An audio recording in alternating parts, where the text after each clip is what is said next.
Well, hello everybody. Welcome back to G Bears Off Grid Ways. You can finish the rest of that. You heard me say it enough times. Anyway, yeah, it's a little chilly out here, so I'm going to get this video done pretty quickly. Yesterday's rain sounds like should be a title for a song or something. Anyway, yesterday's rain brought 1/10 of an inch, and I collected a little bit of that, and I didn't see how much I had in here. Holy smoke, it feels like it's almost full. That's pretty interesting. That's a good capture of water. Anyway, today I was working in the battery room, and I've got more to do in here, but let me show you what's going on.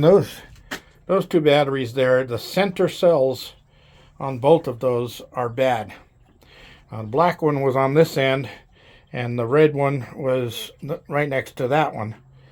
So I took the red one that was all the way over, and I moved it here because it was still good, and tied it in. Now I'm showing 12.2 on the battery charge, which is a little on the low, well, 12.3.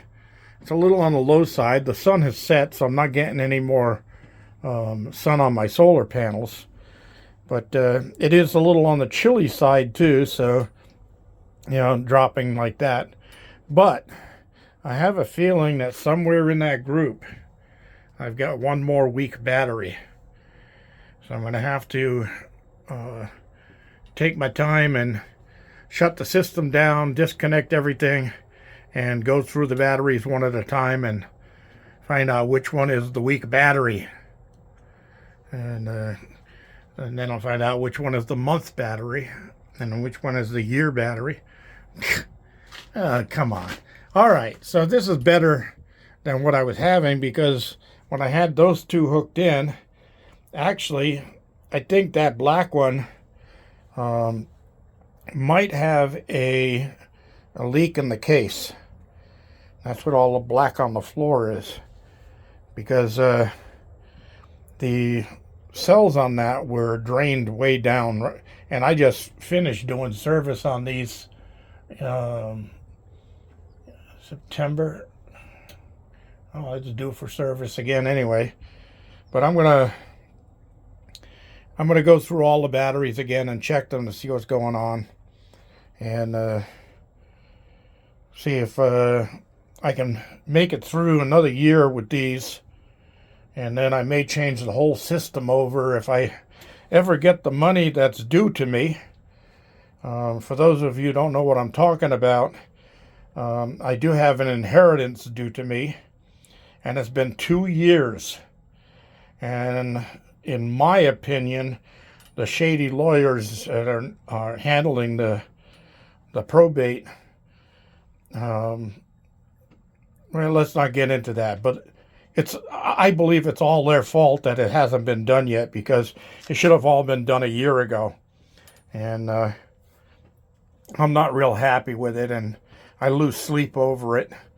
And I'm so poor that my Thanksgiving dinner is going to be whatever I can get out of the freezer and make up. So that's not the way life should be. That money would come in real handy, and I could pay all my credit cards down that I have been living off of for 3 years because of Captain Crazy and his merry band of rip-offs and the economy.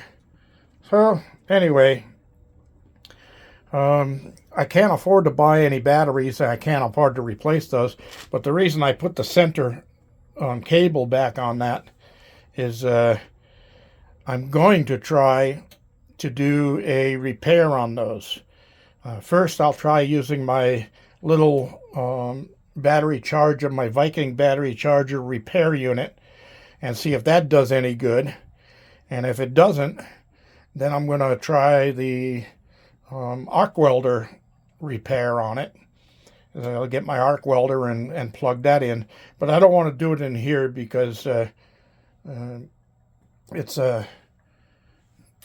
not a good idea to possibly explode a battery inside of a battery room with electronics in it. So I have to get those outside, and I moved them into that position so that I can possibly slide my hand truck underneath them and strap them on with a tie strap, and then tilt them back and wheel them out of there, and I'll do them outside in the air. So I was also asked if I was going to be doing making my own charcoal, and I have done that before, and yes, I probably will in the future. Makes me angry that I can't find my metal trash can cover for that trash can, because that would make a perfect bin for doing the charcoal. And pretty much all you do for charcoal is you put it in a metal container with just a small hole in the cover to let the gases out, and you can put it on a fire. I could set it right on top of that fire, fill it up with wood chunks and stuff, and then just cook it, and just cook it and cook it and cook it and cook it and cook it until it's finally just charcoal. And you don't want it to catch fire inside of there. So one of the things I wanted to try on my next one, and actually I wanted to do it years ago when I did this, back when I lived in town. I remember the cop coming down the driveway and said, "Oh, I thought there was a fire back here. I saw the smoke." And I said, "No, I'm making charcoal." And he says, "Oh, how do you do that?" And we had a little conversation about it. So anyway, yeah, I can set it right on top of this and do the cooking part of it. But something I want to try is, instead of just having a hole in the cover to let the gases out, wood gas is actually a fuel. You can use it like propane. So I was thinking, instead of burning wood underneath it, I can pipe that out with a 1/4-inch tubing or 3/8 inch tubing, and come around back underneath it. And I have a couple of old propane stoves that I found in the desert that still have the burners on them, and I could rig up one of those burners to just burn the gases. So as I'm cooking my charcoal, I'm collecting the gases off the top of it, circling it around, coming underneath, and using that to keep the heat going. It's an idea. Or one of my new sayings is an idea is the first step to innovation. So I'm going to be making that one up as a little sign poster and put it on my wall to remind me of that. And I'll get going on that thing as soon as I can. Right now, I'm starting to get a little chilly. There's a chance of a late shower today. Tomorrow is supposed to be another day like today, with clearing all day. And then tomorrow night, we got the second part of the storm coming through.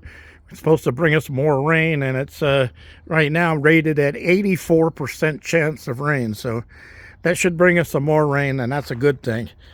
But if that barrel is full, and I will double check it tomorrow, if that barrel is full, I'm going to drain that on down to the garden house totes and have it sitting there so I can use it in the garden when I need it. And I'll check the other barrels on the other four corners and see how they're doing. The totes from the garage picked up about 7 inches in the two top totes. Got about 7 inches in the bottom of them. So that's 100 plus gallons, or a couple of 100 gallons right there. So that's good. And then more coming tomorrow night and Saturday. So that'll be good too. And make me happy. So happy. And I think on the next nice day, I'm having trouble still bending over and picking things up. But I want to start cleaning this area out. That pile of wood there, I can cut that all up and turn it into firewood. My neighbor up the road buys the firewood from me in the winter. She has heat in the house, so electric heat in the house, but that's expensive, so she also has a wood-burning stove, and that's a little bit cheaper and saves her some money on electricity. So I'll get that going and clean this whole area out, make it look a little nicer. And I've got to get my metal kiln going where I can melt some metals down, because I got buckets over there with copper in them, and I got buckets with brass in them, and I want to melt that stuff down into ingots and set it aside. When the price goes up a little bit more, I can get some money off of that too. Oh, look, my metal cover. All right, that's for that trash can. So I'm going to take that inside, drill a hole, and put a fitting in there so that I can put a tube off of that and make some charcoal and charcoal gas and wood gas and all kinds of stuff. Well, everybody, thanks for joining me. I'm going inside. It's chilly. Don't forget your thumbs up. Don't forget to share. And don't forget to subscribe. And this is G Bear signing off.